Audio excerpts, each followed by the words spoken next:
What's up, everybody? Welcome back to the channel. It's Candace, your tour guide to unemployment in Georgia. And it's Friday, ladies and gentlemen. You know what that means? It's Q&A day. Now, before we get into the questions, I have a few announcements that I need to make that are important for you. Number one, we're giving free calls all this week, and the week is not over. So if you need to make a call to Gadol, you can do so today, tomorrow, the next day. Now, don't freak out because Gadol does close over the weekend. Now, if Gadol is closed and you place a call over the weekend, you'll be the first they call on Monday. That's how that works, okay? Now, one more thing. If you need to speak to the IRS, you can do so at Claimyr.com. Yep, if you need to reach the IRS, you can do so at Claimyr.com. Here you go. Yeah, so go ahead if you need a child tax credit, a tax refund, because remember, unemployment tax refunds are supposed to come around the way. Let's say if you owe the IRS some money, you need to reach them, you can do so at Claimyr.com. Okay, now that's all I got to say for announcements. Let's get into the question. Question number one. So last week, I received a process email and then a call wanting documented proof of COVID. All info was sent, and then I received a second call confirming they received it and asking was I paid any COVID pay. Yesterday, I can see under my appeals that a document with the new mail date was added, but no other info. There's no denial or approval showing. Any idea what that may be? 10 months of doing this dance.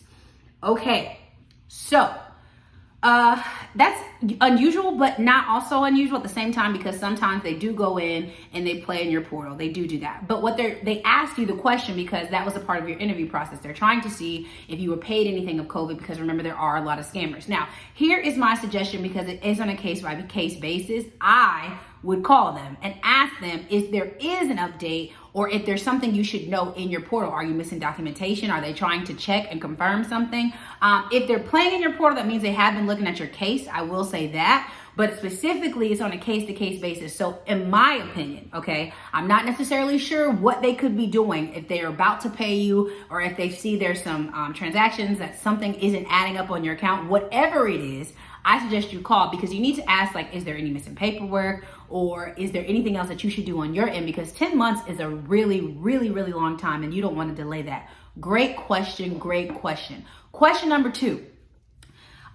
Does Georgia have the rental and electric assistance program? If so, where do I go for the application?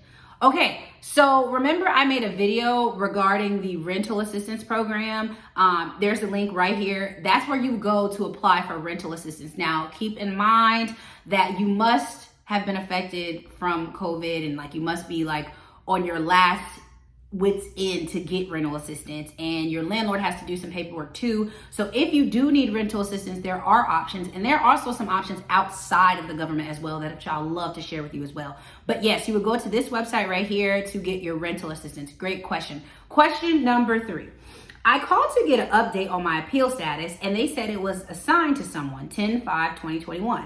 So I'm just waiting for them to send me a date. Does anyone know how long that will take? I did my appeal back in March. Great question. When it comes to appeals, no one knows how long it'll take. Appeals are a whole different beast, to be honest, and no one has the exact date on appeals because they're behind. So I would love to say that you would see this appeal information within the next week or next month, but that's not necessarily true. I know people who have been waiting in regards to appeals for a year and a half. So I can't necessarily tell you how fast you'll see your appeal.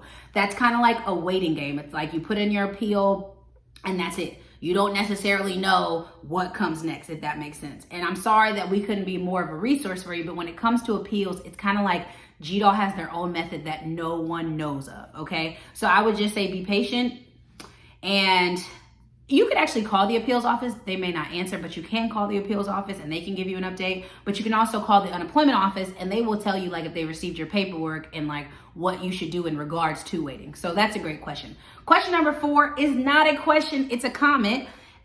She says, I finally talked to a real person, my first in an entire year. That's what we love to see, okay? We love to see you guys talking to agents. I know it's frustrating. You've been calling, you've been hung up on. So the fact that you got through is wonderful. That's what we like to see. And remember, you can be just like her if you go through Claimyr. You can reach an agent every single time if you go through Claimyr. Trust me.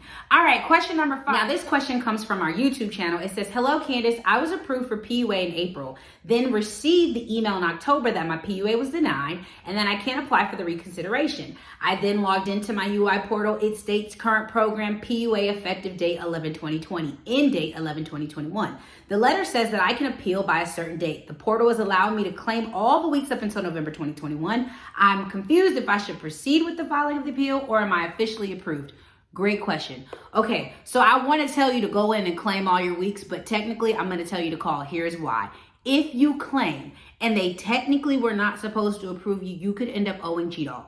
Okay, and I'd rather you not make a mistake and end up owing them money. I'm going to tell you to call because here's also why. So you got a denial letter, which is what everyone got, but then you also got the approval because no one else has gotten this far and able to claim. So it's like you got approved, but you got denied at the same time. Okay, I'm confused for you, but I know one thing, do not claim just yet, because if you start claiming and they technically were not supposed to approve you, you will owe Gadol. And I'd rather you not owe Gadol. So I suggest you click the link down below and you place a free call, okay? And get them on the phone immediately, okay? I hope that helps. Okay, that concludes all our questions for the week. Now, keep in mind, you can call the IRS on Claimyr. I showed you how to do it. But also, if you need tips and you need questions answered about the IRS, you need to subscribe to the channel below. Yep, you need to subscribe to the channel below. If you're looking for me, I'll be here and I'll also be on that channel helping you with IRS issues and also giving you all the news that you need in Georgia. So you want to make sure you like, comment, subscribe, hit the post notification bell here and also on that channel. The link is down below. We'll be back. Peace out.